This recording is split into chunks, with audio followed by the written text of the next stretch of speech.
السلام علیکم ورحمۃ اللہ وبرکاتہ۔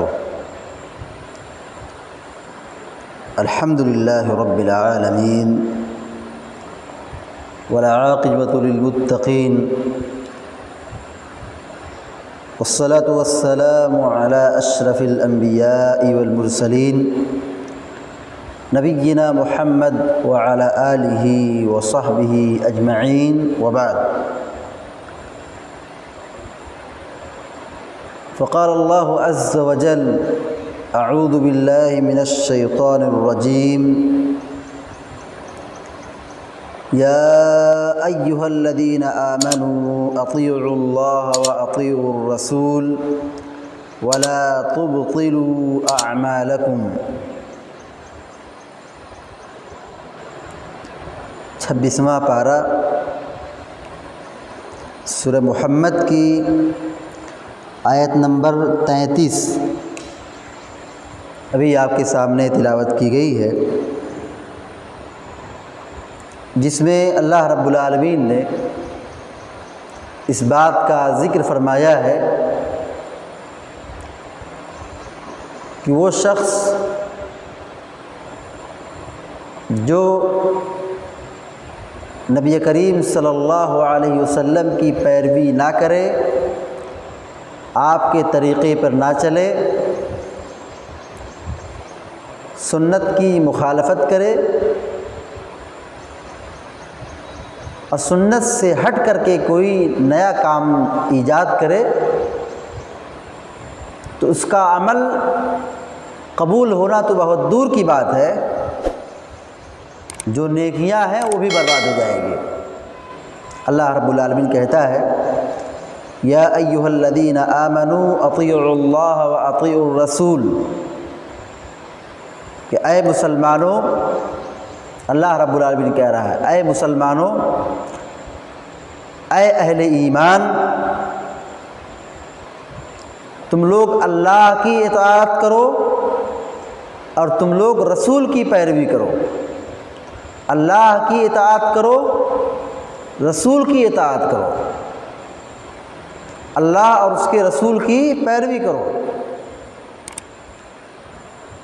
یعنی قرآن اور حدیث پر عمل کرو، قرآن اور حدیث پر عمل کرو۔ وَلَا تُبْطِلُوا أَعْمَالَكُمْ، اپنے اعمال کو برباد نہ کرو۔ ایک بات کا اللہ تعالیٰ یہاں حکم دے رہا ہے اور دوسری چیز سے اللہ تعالیٰ ڈرا رہا ہے۔ حکم یہ ہے کہ اللہ اور اس کے رسول صلی اللہ علیہ وسلم کی اطاعت کرو، پیروی کرو، قرآن اور حدیث پر چلو، قرآن اور حدیث پر عمل کرو،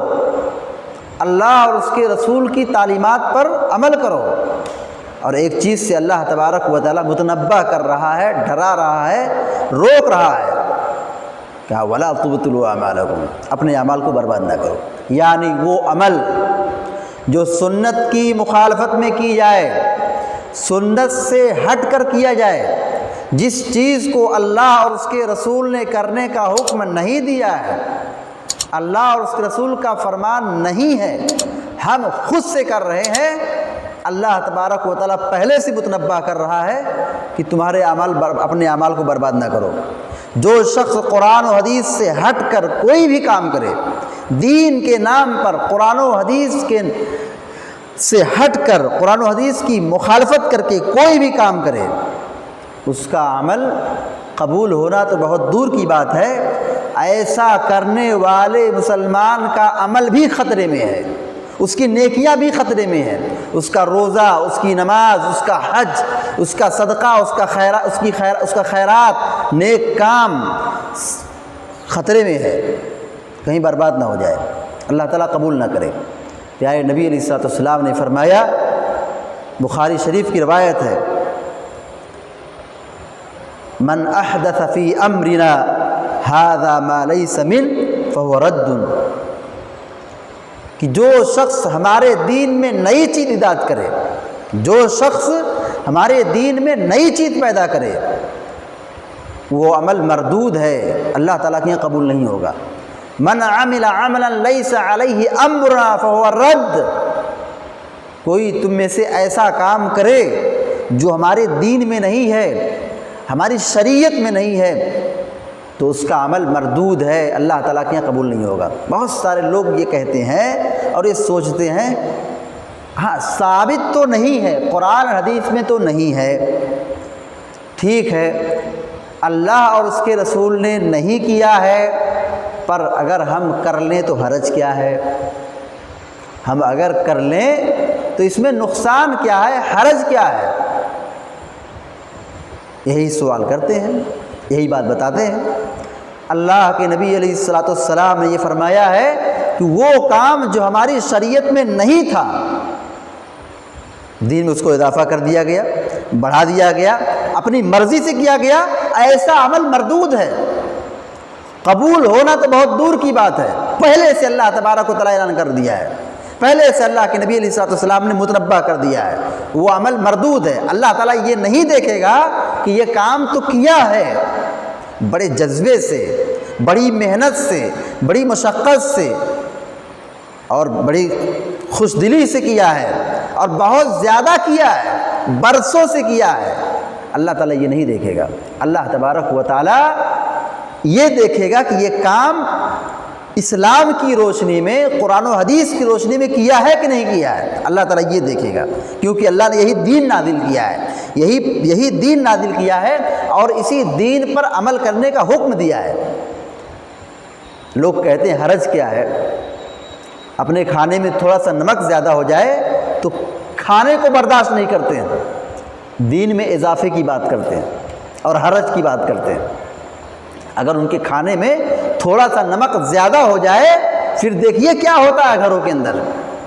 کھانے میں نمک برداشت نہیں ہے مگر دین کے اندر اضافہ ہو جائے پوچھتے ہیں حرج کیا ہے۔ سب سے بڑا حرج یہی ہے کہ پیارے نبی علیہ الصلوۃ والسلام کا یہ طریقہ نہیں تھا مگر ہم نے اس میں طریقہ گڑھ لیا ہے، پیارے نبی علیہ الصلوۃ والسلام نے یہ نہیں کہا ہے مگر ہم یہ کر رہے ہیں، نبی کریم صلی اللہ علیہ وسلم نے اس پر عمل نہیں کیا ہے مگر ہم اس پر چل رہے ہیں، جس چیز کو اللہ کے نبی نے چھوڑ دیا ہے ہم وہ کام کر رہے ہیں۔ تو سنت یہی ہے، تعلیمات یہی ہے کہ جس چیز کو اللہ اور اس کے رسول نے بیان فرمایا ہے، کرنے کا حکم دیا ہے، ہم اتنا ہی کر لے جائیں یہ کافی ہے، الگ سے کرنے کی ضرورت نہیں ہے۔ جتنی بات اللہ کے نبی علیہ الصلوۃ والسلام نے بیان کر دی ہے، اللہ اور اس کے رسول نے کرنے کا حکم دے دیا ہے، اگر ہم اتنا ہی کر لے جائیں یہ ہماری خوش نصیبی ہے، یہ ہمارے لیے یہ ہماری سعادت اور خوش نصیبی ہے کہ ہم اللہ اور اس کے رسول پر چل رہے ہیں، تعلیمات پر عمل کر رہے ہیں۔ الگ سے طریقہ اور راستہ گڑھنے اور بنانے کی کوئی ضرورت نہیں ہے۔ دعا ہے رب العالمین سے کہ اللہ تبارک و تعالیٰ ہم کو، آپ کو اور سارے مسلمانوں کو کہنے اور سننے سے زیادہ عمل کرنے کی توفیق عطا فرمائے اور ہر قسم کی بدعات، خرافات اور معصیت سے ہم سب کی حفاظت فرمائے، آمین یا رب العالمین۔ اقول قولی ھذا واستغفر اللہ لی ولکم ولسائر المسلمین فاستغفروہ انہ الغفور الرحیم، وصلی اللہ علی نبینا محمد وعلی آلہ وصحبہ اجمعین۔ السلام علیکم ورحمۃ اللہ وبرکاتہ۔